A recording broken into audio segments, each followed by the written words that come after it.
Israelis will go to the polls again on November the 1st. Parliament voted to dissolve itself after the collapse of the coalition government. The government, headed by Naftali Bennett, was formed just over a year ago and made up of parties from across the political spectrum. The November vote will be Israel's fifth election in less than 4 years. Well, Emmanuel Navon is Professor of International Relations at Tel Aviv University, and I'm pleased to say he joins us now. Welcome to the programme, Professor. So the governing coalition has now collapsed and Israel is going to have another election. Why does this keep happening? Because since 2019, a paradox has emerged in Israeli politics since Benjamin Netanyahu lost the support of part of the Israeli right. It started with the hawkish secular party of Avigdor Lieberman. And so since 2019, there's a majority for the right, but not for Netanyahu. And this was confirmed by our 4 previous elections, snap elections. After every snap elections, as I said, a majority emerged for the right, but not for Netanyahu. And therefore, as long as Netanyahu refuses to step back and let somebody else run his party, this contradiction will continue to block Israeli politics. And there is speculation, of course, that Netanyahu could make a comeback at this election. How likely do you think that is, especially considering those charges against him? Well, as you know, we all know the quotation from Albert Einstein, who said that the proof of madness, of insanity, is to repeat the same experiment over and over again and expect a different result. So I see no reason why a 5th election would produce a different result from the previous 4 ones, which is that there is a draw. There's no majority, neither for the left nor for the right.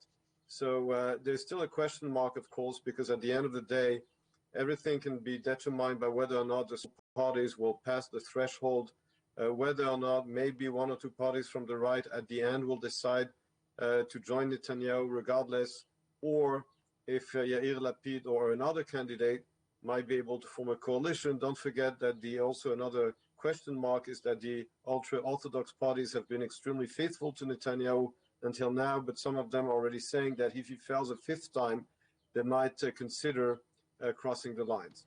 So do you think this situation is resolvable at this next election and a stable government possible? Well, we all hope so, because I don't think that Israel can afford to have all these snap elections over and over again. But as I said, it will depend on whether or not the small parties, which small parties will pass the threshold, which ones won't. And again, if Netanyahu fails to gather a 61 majority, which is a minimum to run a coalition, then some members of his own bloc might cross the line and grant the prime ministership, maybe not to Yair Lapid, who is perceived as too secular for the religious parties, but maybe Benny Gantz, who is currently the Minister of Defense and who is less controversial among the Orthodox voters. So you mentioned Yair Lapid, who is taking over from Naftali Bennett until this next government's formed. What will we see from him? So he's going to be an interim prime minister for at least 4 months, and I say at least because if from the upcoming election on November 1st, again, there's no majority for either candidate, then there will be a 6th election, and during that time, Yair Lapid will continue to serve as interim prime minister. So he might serve as interim prime minister for more than 4 months. But in the meantime, until November, of course, he's going to try and improve his credentials as a statesman.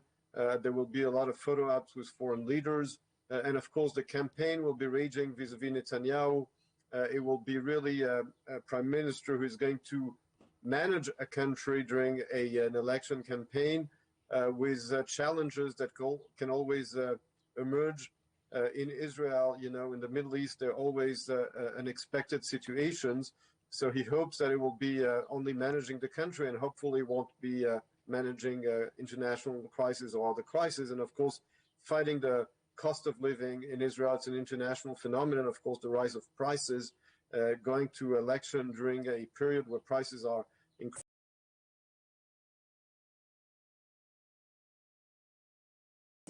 Good to get your thoughts today. Thank you for joining us.